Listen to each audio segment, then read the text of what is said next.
I just got out of the shower and that's where I had my best thoughts. I wanted to share this because I want you to know this. I didn't start singing in a band until I was 35, 36, right?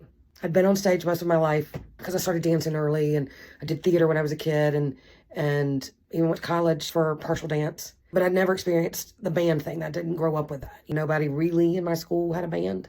And because of a series of events, I found myself in a space where I could be around musicians. And I had somebody really awesome believe in me and say, you should go up there and do that. Give it a shot. And I did. And I thought it would be this different thing. I thought it would feel different. I thought it would feel like this high that I heard people talk about. And after that show that night, my mom and I were talking, and I was explaining that to her. I thought it would feel different. I thought I would feel this high. And she goes, with the smile that she always has, it just felt natural.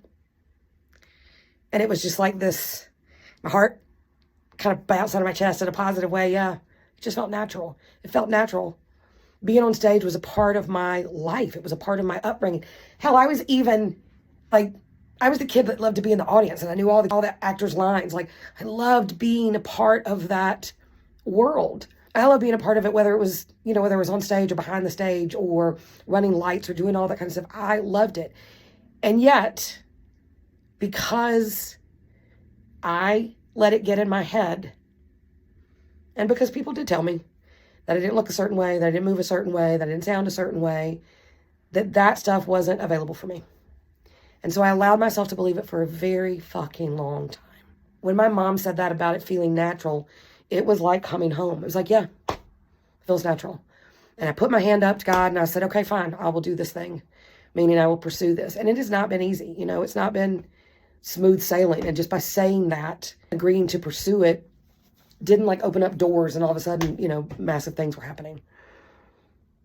But it has reconnected me with a part of myself that I tried to deny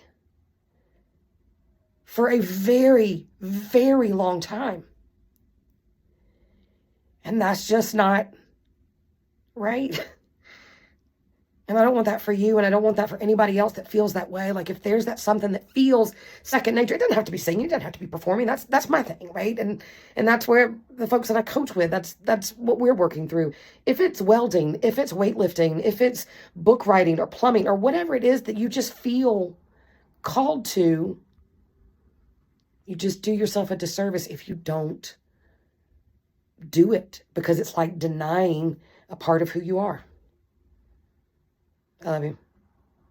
I just want to share.